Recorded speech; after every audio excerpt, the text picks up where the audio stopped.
I released my very first album at just 15 years old. In this video, I just want to kind of talk about the stages of my life when I was releasing this album, what it means to me, how much I've learned, and I just want to give you a little bit of a story time behind it all. Here's the proof. The proof is in the pudding. It's me. It's me. It's my little CD, and I still have quite a few CDs left, but I had so many more. So when I was I think I was 14 years old, I went up to my voice teacher, who is also a quite successful music artist. Shout out to you, babe, you know who you are if you're watching this. She was always so inspiring, and she's such a huge mentor to me.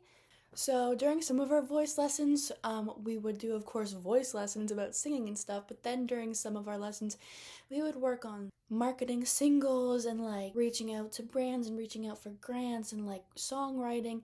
And she truly, truly helped me so much learn how to become my own independent artist. I started by releasing my very first single called What's Enough, which is still the best performed song that I've released so far. I released that, I think it was on May 3rd of 2024. So it's almost 2 years old, which actually sounds insane because I feel like I just did that yesterday. It's so weird, but it does feel like I just did that yesterday. That song was such a turning point for me because a lot of not just people my age related to it, but all kinds of different ages and audiences related to it. And especially as being like a teenage girl trying to release music, or any teenager for that matter trying to release music, we have a lot of loving parents and mentors and grandparents and aunts and uncles who like would love to support you.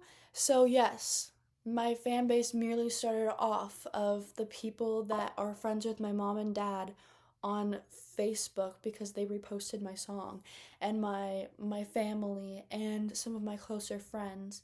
Then I released about 3 other songs. I think it was 3 other songs. I did House of Mirrors next, then I did They Tell Me, and then I did Girls Girl, and then the whole album came out. So the tracklist is right here. It goes Gemini, They Tell Me, What's Enough, which having 2 of your singles that far up in your album really gets people kind of hooked onto your album a little bit better since they already know those songs. It's not like a bunch of songs that are new to them all at once. Like they get a little bit of familiarity. I also have Little Did She Know, Chemistry. Then we have House of Mirrors and Girls Girl, which again, those 2 were singles. Then we have You're the People You Surround Yourself With, Picture Perfect, Undefinable Silence, Teenage Love, and Hometown. So these songs are very much from me being like maybe 13 to 15 years old, very like young teenage years. The theme is definitely growing up. I've definitely said that before.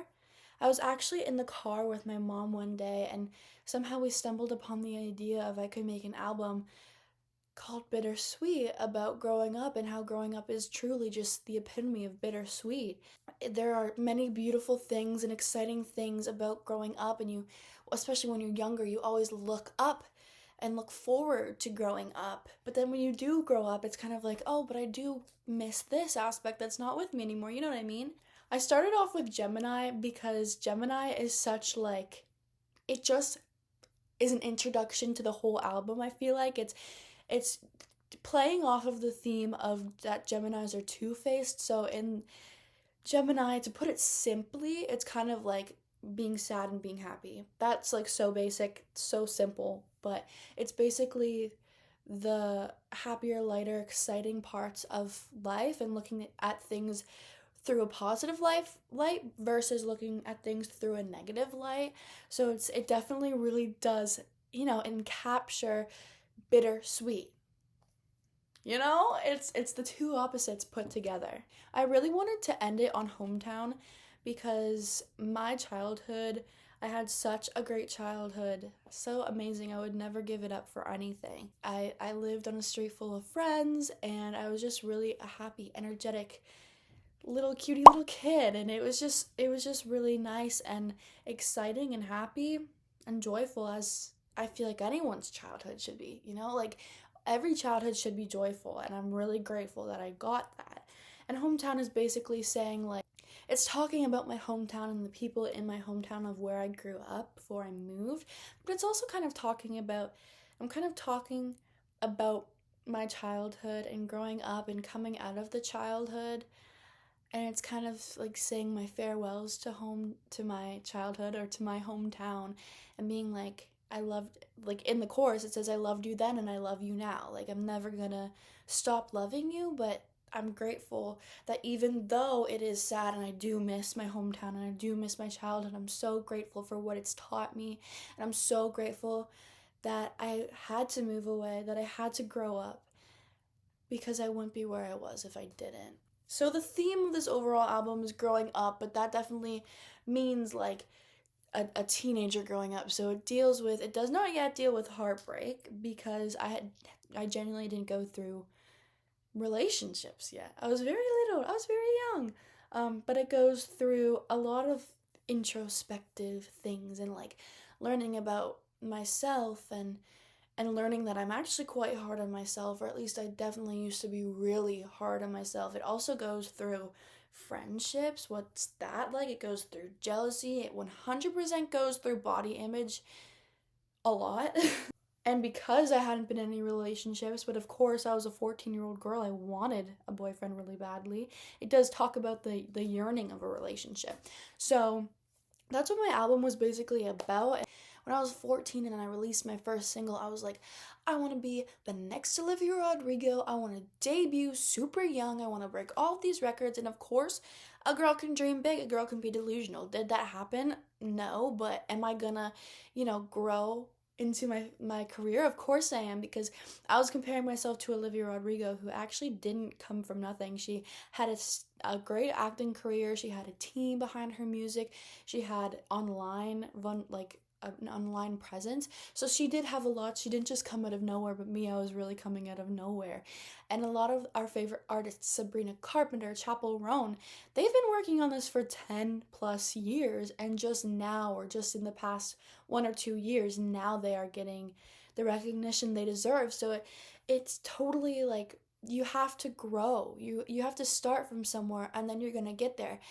Don't expect yourself to just like pop out and have a million listeners. Like, you have to dream that big and then work as hard as you can to get to those goals, and don't be discouraged if it doesn't happen within a week of releasing your first single. I adore music so much, and if music wasn't a thing, I don't know where I would be, honestly, because it's an incredible way for me to process emotions. I'm a very, very sensitive, very emotional girly, and I feel like that's kind of obvious.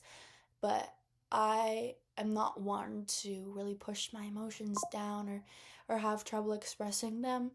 But music definitely makes it easier to express my emotions, even if I don't really need help with that. Especially writing music. If I couldn't write my own music, it would just bottle all up in me and I would literally explode. Like, I could not handle that, because writing out things in a journal and music, it just helps me understand what's going on in my head and in my heart a little bit better, and it's so incredibly healing. And not saying that I'm releasing another album, but like, this past year has taught me so much about healing. I've been saying this in videos so much, but this year was so much. And I feel really happy with where I'm going. And that doesn't mean that life is just going to be perfect and that I'm completely healed, but I am on a great path, and I do want to inspire other people to know that they are not alone and that they're going to be okay. And music is such a thing that does that. If I didn't have all of the Gracie Abrams, Olivia Rodrigo, all of the pop girly breakup songs, I would have not been able to get through what I went through without literally screaming my vocal cords off. Like, because of other people writing songs that resonate so much with them, it's gonna resonate with someone else like me and you. And that is something that I also admire and love about a music career. And what I really want to channel in mine is that I can help other people feel less alone and help. This has always been one of my biggest purposes, I guess, of making music. One of my biggest reasons of making music ever since I started. I've always said that I want people to feel us alone, and I want people to feel connected, and I really want to build a beautiful community, a beautiful fan base that makes everyone feel connected with each other and makes them happier, because I think studies show, or something shows, that when people actually can be a fan of somebody or of something, it actually makes people happier because they can bond and they can build community with one another, not even just the artist or just the thing itself, but with the other people who also enjoy the same thing, the same artist. So it's building this big community, and it's making people just feel together, and this genuinely saves lives. Music genuinely saves lives. So I'd say that's probably why I released my first album, was to express myself, was to learn the ways of the music industry, to get myself out there, to have some music in my portfolio, and to also find people who will listen to my music and feel less alone and feel like, oh my god, she said exactly what I was thinking but couldn't say myself. But again, since I was so young in this album, a lot of it is still like kind of baby Sylvie poking through. There's still really great songs, of course. I'm not to toot my own horn, but I do genuinely love my music. But I played a song for my producer for something upcoming, and he was like, "Oh my god, when I first heard you play this song, I felt like a proud dad. Like you just, like, I knew you weren't a kid anymore. You grew up." And I was like,